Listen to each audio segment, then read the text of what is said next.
ನಮಸ್ಕಾರ ಸ್ನೇಹಿತರೆ. ಇವತ್ತಿನ ವಿಡಿಯೋಲ್ಲಿ ಈ ರೋಬೋ ಕ್ಲೀನರ್ ಹೇಗೆ ಕೆಲಸ ಮಾಡುತ್ತೆ ಅಂತ ತೋರಿಸ್ತೀನಿ. ಜೊತೆಗೆ ಇದು ತಗೊಳ್ಳಕ್ಕೆ ಅಷ್ಟೊಂದು ದುಡ್ಡು ಹಾಕೋದು ವರ್ತಾ ಇಲ್ವಾ ಅಂತಾನೂ ಹೇಳ್ತೀನಿ. ಮೊದಲು ನಾವು ಪ್ಲೇಸ್ಟೋರಿಂದ ಆ್ಯಪ್ನ ಡೌನ್ಲೋಡ್ ಮಾಡಬೇಕು. ಆಮೇಲೆ ಆ್ಯಪ್ನಲ್ಲಿ ನಮ್ಮ ರೋಬೋಟ್ ಆಫ್ಲೈನ್ ಇರೋದನ್ನು ಆನ್ಲೈನ್ ಮಾಡಬೇಕಾಗುತ್ತೆ. ಅಂದರೆ ವೈಫೈಗೆ ಕನೆಕ್ಟ್ ಮಾಡಬೇಕು. ಆಮೇಲೆ ಮಾತ್ರ ನಾವು ಕ್ಲೀನಿಂಗ್ ಶುರು ಮಾಡೋಕ್ಕೆ ಸಾಧ್ಯ. ಮೊದಲನೇ ಬಾರಿ ಕ್ಲೀನ್ ಮಾಡುವಾಗ್ಲೇನೆ ಈ ರೋಬೋ ನಮ್ಮ ಇಡೀ ಮನೆಯ ಮ್ಯಾಪ್ ರೆಡಿ ಮಾಡ್ಕೊಂಡಿರುತ್ತದೆ. ಸೊ ಈಗ ಮನೆ ಫ್ಲೋರ್ ಪ್ಲಾನ್ ಆಲ್ರೆಡಿ ಮ್ಯಾಪ್ ಆಗಿದೆ. ಇನ್ನೊಂದು ಒಳ್ಳೆ ಫೀಚರ್ ಗೊತ್ತಾ? ನಮಗೆ ಇಡೀ ಮನೆ ಕ್ಲೀನ್ ಮಾಡಬೇಕು ಅನ್ಸಿದ್ರೆ ಫುಲ್ ಹೌಸ್ ಸೆಲೆಕ್ಟ್ ಮಾಡಬಹುದು. ಇಲ್ಲ ಅಂದ್ರೆ ಯಾವುದಾದ್ರೂ ಒಂದು ರೂಮ್ ಅಥವಾ ಒಂದು ಏರಿಯಾ ಮಾತ್ರ ಕ್ಲೀನ್ ಮಾಡಬೇಕಂತ ಅನ್ಸಿದ್ರೆ ಅದನ್ನ ಮಾತ್ರ ಸೆಲೆಕ್ಟ್ ಮಾಡ್ಕೋಬಹುದು. ಅಷ್ಟೇ ಅಲ್ಲ, ನಮ್ಮ ಇಷ್ಟದಂತೆ ಯಾವ ರೂಮ್ ಫಸ್ಟ್ ಕ್ಲೀನ್ ಆಗಬೇಕು, ಯಾವುದನ್ನ ಆಮೇಲೆ ಮಾಡಬೇಕನ್ನೋ ಆರ್ಡರ್ ಕೂಡ ನಾವೇ ಡಿಸೈಡ್ ಮಾಡಬಹುದು. ನೋಡಿ, ನಾವು ಮ್ಯಾಪ್ನಲ್ಲಿ ಫಸ್ಟ್ ಕಿಚನ್ ಸೆಲೆಕ್ಟ್ ಮಾಡಿದ್ವಿ, ಅದಕ್ಕೆ ಇದು ಇವಾಗ ಡೈರೆಕ್ಟ್ ಆಗಿ ಕಿಚನ್ಗೆ ಹೊರಟಿದೆ. ಈ ರೋಬೋಟ್ನ ಇನ್ನೊಂದು ದೊಡ್ಡ ಪ್ಲಸ್ ಪಾಯಿಂಟ್ ಏನಂದ್ರೆ ಇದರಲ್ಲಿ ವ್ಯಾಕ್ಯೂಮ್ ಅಷ್ಟೇ ಅಲ್ಲದೆ ಮಾಪಿಂಗ್ ಫೀಚರ್ ಕೂಡ ಇದೆ. ಸೊ ಒಂದೇ ಸಲಕ್ಕೆ ಕಸ ಗೂಡಿಸಿ ಒರೆಸಿ ಎರಡೂ ಕೆಲಸ ಮುಗಿಯುತ್ತೆ.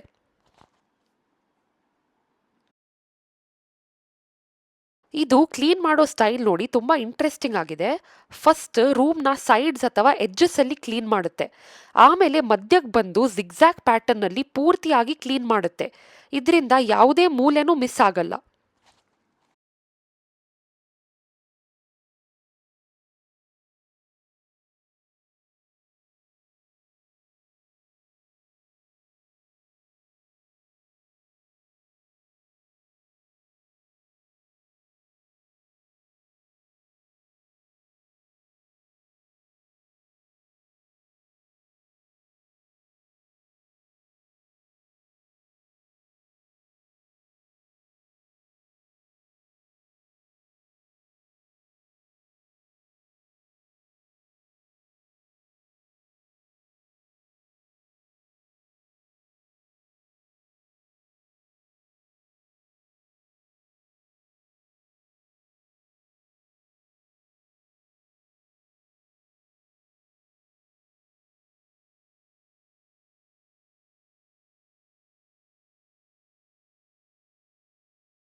ಈಗ ನೋಡಿ, ಆ್ಯಪಲ್ಲಿ ಕೂಡ ಅದೇ ತೋರಿಸ್ತಾ ಇದೆ. ನಮ್ಮ ಕ್ಲೀನರ್ ಎಲ್ಲಿರುತ್ತೆ ಅಲ್ಲಿ ಮ್ಯಾಪಲ್ಲೂ ಕೂಡ ಚೇಂಜ್ ಆಗ್ತಾನೆ ಇರುತ್ತೆ.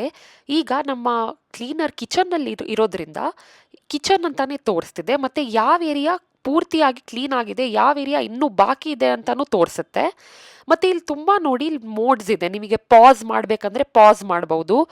ಮತ್ತೆ ಸಕ್ಷನ್ ಪವರ್ ಅಂತಾನೂ ಇದೆ. ನೀವು ಎಷ್ಟು ಸ್ಟ್ರೆಂತ್ ಅಲ್ಲಿ ಕ್ಲೀನ್ ಮಾಡಬೇಕು, ಎಷ್ಟು ವಾಟರ್ ಫ್ಲೋ ರೇಟ್ ಹೆಂಗಿರಬೇಕು, ಕಡಿಮೆ ಇರಬೇಕಾ ಜಾಸ್ತಿ ಇರಬೇಕಾ, ಮತ್ತೆ ಒಂದ್ ಸತಿ ಮಾಡಬೇಕಾ ಎರಡು ಸತಿ ಮಾಡಬೇಕಾ, ಎಲ್ಲ ಆ್ಯಪಲ್ಲೇನೆ ನೀವು ಸೆಲೆಕ್ಟ್ ಮಾಡಬಹುದು ಇಲ್ಲಿ.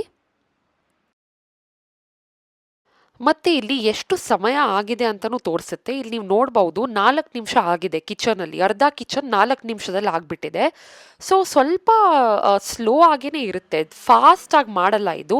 ಆ, ನೀವು ಅಕಸ್ಮಾತ್ ಕೆಲ್ಸದವ್ರನ್ನ ಇಟ್ಟಿದ್ರೆ ತುಂಬಾ ಫಾಸ್ಟ್ ಆಗುತ್ತಲ್ವಾ, ಇದು ಕ್ಲೀನರ್ ಹಂಗಲ್ಲ, ಸ್ವಲ್ಪ ಸ್ಲೋನೇ ಆಗಿರುತ್ತೆ.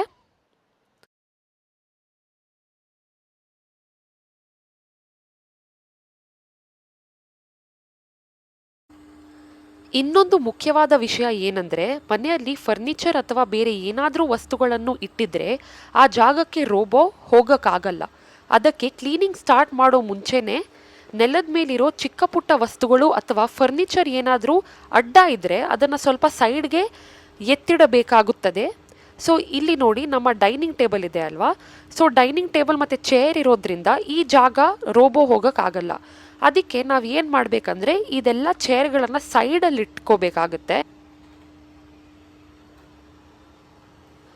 ಇದನ್ನೆಲ್ಲ ನೋಡಿ ನೀವು ಅನ್ಕೋಬಹುದು ಇಷ್ಟೊಂದು ಫರ್ನಿಚರ್ ನಾವೇ ಎತ್ತಿಡಬೇಕಾದ್ರೆ ಇನ್ನು ರೋಬೋ ಯಾಕೆ, ನಾವೇ ಕಸ ಗುಡಿಸ್ಬೋದಲ್ಲ ಅಂತ. ಆದರೆ ಯೋಚನೆ ಮಾಡಿ, ಇದು ದಿನ ಮಾಡೋ ಕೆಲಸ ಅಲ್ಲ, ಬರೀ ಒಂದು ಸತಿ ಮಾಡೋ ಕೆಲಸ ಅಷ್ಟೇ. ಆಮೇಲೆ ಇಡೀ ಮನೆನ ಇದೇ ಕ್ಲೀನ್ ಮಾಡುತ್ತೆ. ನಾವು ಇದನ್ನು ಬರೀ 3 ದಿವಸಕ್ಕೆ ಒಂದು ಸತಿ ಅಥವಾ 4 ದಿನಕ್ಕೆ ಒಂದು ಸತಿ ಉಪಯೋಗಿಸೋದು.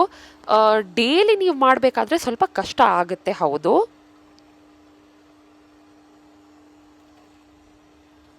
ಒಂದು ವೇಳೆ ನಿಮ್ಮ ಮನೆಯಲ್ಲಿ ಅತಿಯಾಗಿ ಫರ್ನಿಚರ್ ಇದ್ದು ನೆಲದ ಮೇಲೆ ಜಾಗನೇ ಇಲ್ಲ ಅನಿಸಿದ್ರೆ ದಯವಿಟ್ಟು ಈ ರೋಬೋ ಕ್ಲೀನರ್ ತೊಗೊಳಕ್ಕೆ ಹೋಗಬೇಡಿ. ಇದು ನಿಮಗೆ ಖಂಡಿತ ವರ್ತ್ ಆಗಲ್ಲ. ಯಾಕಂದರೆ ನೀವು ಪ್ರತಿ ಸರಿನೂ ಅಷ್ಟೊಂದು ಫರ್ನಿಚರ್ ಎತ್ತಿಡೋದಕ್ಕಾಗಲ್ಲ, ರೋಬೋ ಕೂಡ ಸರಿಯಾಗಿ ಕ್ಲೀನ್ ಮಾಡಲ್ಲ. ಅದಕ್ಕೆ ನಿಮ್ಮ ಮನೆಯಲ್ಲಿ ಸ್ವಲ್ಪ ಕಡಿಮೆನೇ ಫರ್ನಿಚರ್ ಇದ್ದರೆ ಒಳ್ಳೇದಂತಾನೆ ಹೇಳ್ತೀನಿ.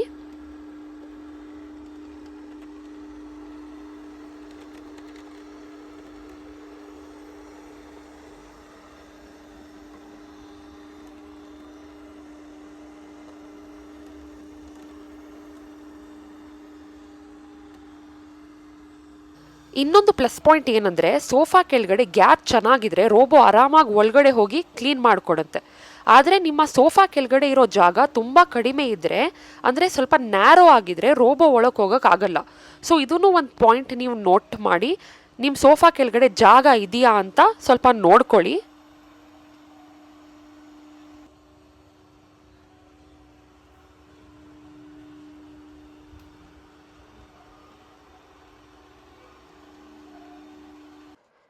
ಈಗ ನೋಡಿ ಆ್ಯಪಲ್ಲಿ ನೋಡ್ಕೊಳ್ಳೋಣ ಎಷ್ಟು ಏನಾಗಿದೆ ಅಂತ ನೋಡ್ಕೊಳ್ಳೋಣ. ಈಗ ನೋಡಿ ಲಿವಿಂಗ್ ರೂಮ್ ಆಗಿದೆ, ಕಿಚನ್ ಆಗಿದೆ ಅಂತ ತೋರಿಸ್ತಾ ಇದೆ. 38 ನಿಮಿಷ ಆಗಿದೆ ಕಿಚನ್ ಮತ್ತು ಲಿವಿಂಗ್ ರೂಮ್ ಮಾತ್ರ ಮಾಡೋಕ್ಕೆ. ಅಂದರೆ ಇದು ತುಂಬ ಟೈಮ್ ಥರ ನಿಮಗೆ ಕಾಣಿಸುತ್ತೆ, ಬಿಕಾಸ್ ಕೆಲಸದವರೆಲ್ಲ ಮಾಡಿದರೆ 10-15 ನಿಮಿಷದಲ್ಲಿ ಎಲ್ಲ ಆಗೋಗ್ಬಿಡುತ್ತಲ್ವ. ಬಟ್ ಇಲ್ಲಿ ನಾವು 2 ಸರಿ ಮಾಡ್ತಾ ಇದ್ದೀವಿ. ನಾವು 2 ಸರಿ ಸ್ವೀಪಿಂಗ್ ಮತ್ತು ಮಾಪಿಂಗ್ ಎರಡೂ ಸೆಲೆಕ್ಟ್ ಮಾಡಿದ್ದೀವಲ್ವ, ಅದಕ್ಕೆ ಇಷ್ಟೊಂದು ಟೈಮ್ ತೊಗೋತಾ ಇದೆ ಇದು. ಮತ್ತು ಎಷ್ಟು ಚಾರ್ಜ್ ಇದೆ ಅಂತಲೂ ನೀವು ನೋಡ್ಕೋಬಹುದು. ಇಲ್ಲಾಂದರೆ ನೀವು ಕ್ಲೀನರ್ನ ಚಾರ್ಜಿಗೆ ಹಾಕೋಬೇಕಾಗುತ್ತೆ. ಸೊ 70% ಅಷ್ಟು ಚಾರ್ಜು ಇದೆ, ಸೊ ಪ್ರಾಬ್ಲಮ್ ಇಲ್ಲ. ಕೆಲವೊಮ್ಮೆ ಏನಾಗುತ್ತಂದರೆ ನೆಲದ ಮೇಲಿರುವ ವಯರ್ ಅಥವಾ ಬಟ್ಟೆಗಳು ರೋಬೋ ಚಕ್ರಕ್ಕೆ ಸಿಕ್ಕಾಕೊಂಡು ಅದು ಅಲ್ಲೇ ಸ್ಟಾಪ್ ಆಗಿಬಿಡುತ್ತೆ. ಆ ಥರ ಆದಾಗ ನಾವು ಮ್ಯಾನ್ಯುಯಲ್ ಆಗಿ ಅದನ್ನು ಬಿಡಿಸಿ ಕ್ಲೀನ್ ಮಾಡಬೇಕಾಗುತ್ತೆ. ಇದರ ದಾರಿಯಲ್ಲಿ ಲೈಟ್ ವೇಟ್ ವಸ್ತುಗಳಾದ ಚಪ್ಪಲಿ ಅಥವಾ ಸಣ್ಣ ಬಾಕ್ಸ್ಗಳನ್ನು ಇಟ್ಟರೆ ಇದು ಅದನ್ನು ಆಬ್ಸ್ಟಿಕಲ್ ಅಂತ ಗುರುತಿಸಲ್ಲ, ಅದನ್ನು ಹಾಗೆ ಮುಂದೆ ತಳ್ಕೊಂಡು ಹೋಗುತ್ತೆ.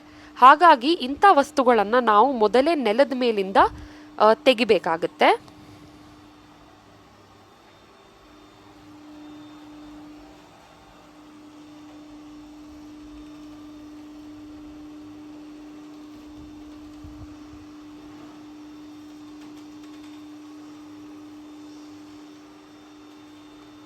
ಎಲ್ಲ ರೂಮ್ಗಳು ಮುಗಿದ ಮೇಲೆ ನಾವು ಈಗ ಡೈನಿಂಗ್ ಏರಿಯಾ ಹತ್ರ ಬರ್ತಾ ಇದ್ದೀವಿ. ಸೊ ಡೈನಿಂಗ್ ಚೇರ್ನ ನಾವು ಈಗ ಮೂವ್ ಮಾಡ್ಕೊಂಡಿದ್ದೀವಿ, ಸೈಡಲ್ಲಿ ಹಾಕ್ಕೊಂಡ್ಬಿಟ್ಟಿದ್ದೀವಿ.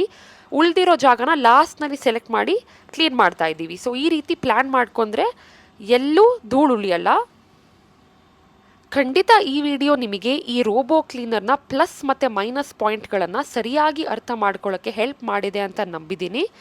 ನಿಮಗೆ ಈ ಥರ ವಿಡಿಯೋ ಇಷ್ಟ ಆದರೆ ನನ್ನ ಚಾನಲ್ಗೆ ಲೈಕ್, ಶೇರ್ ಮತ್ತು ಸಬ್ಸ್ಕ್ರೈಬ್ ಮಾಡ್ಕೊಳ್ಳಿ. ಧನ್ಯವಾದ.